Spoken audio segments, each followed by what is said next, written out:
let me say this. I am pretty much a fan of the old Milestone. I mentioned that I'm still collecting back issues of Static and Hardware and Icon. Well, actually, I think I actually might have all of Hardware now that I think about it. Because I have single issues of Hardware. I have a trade of the back issues, and I have 2 trades of Icon, and I think Icon #1, and I think I have some Shadow Cabinet and things like that. And but it may be tough because since I'm already familiar with Static with the cartoon, the cartoon, and the old stuff, you know, those 2 factors. I don't know if I'm necessarily biased, but it's not biased. I'm just more Static Shock #1 here. I'm just more familiar with the character. I think that's what it is. There were a lot of people that weren't all that familiar, and so there are slightly different reasons I'm sad that, you know, the series was canceled.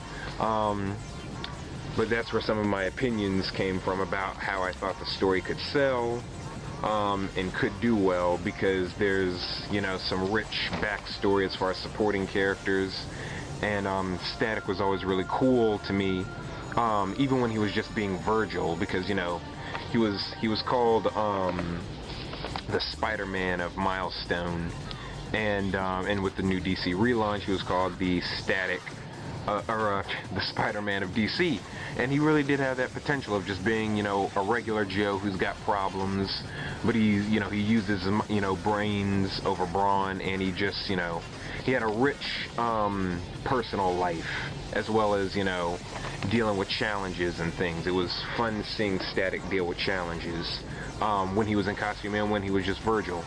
And I already have ideas and opinions about how well the story could go based on his rich background, and I guess sadly a lot of that wasn't really translated very well into the new 52 and stuff like that. And so you know, it kind of sucks. I'm not surprised that it got canceled.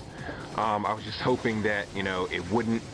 But you know, it is what it is. I was reminded that Static was never owned by DC. It was, you know, Milestone imprint, you know, creator owned pretty much, and DC just, you know, they published it, or they put it out and marketed it. And so I don't know if this is far-fetched. You know, you can comment and say whether you you know, correct me if I'm wrong. For all I know, another company could pick up Static. Not like I'm projecting that they will, just, you know, if I'm right, you know, Static not being owned by DC and just being creator owned, or, you know, I don't know if Dennis Cohen or anybody, you know, can shop him around, but I mean, he could, Static, just for argument's sake, could show up in like Dark Horse or Image or Radical Comics or IDW, or, you know, someone else's imprint or something, I think. So, that's just, you know, that was kind of cool to remember anyway. So I don't know how that bodes for the character at all, really. It was just something that was brought to my attention in reading blogs and whatnot. So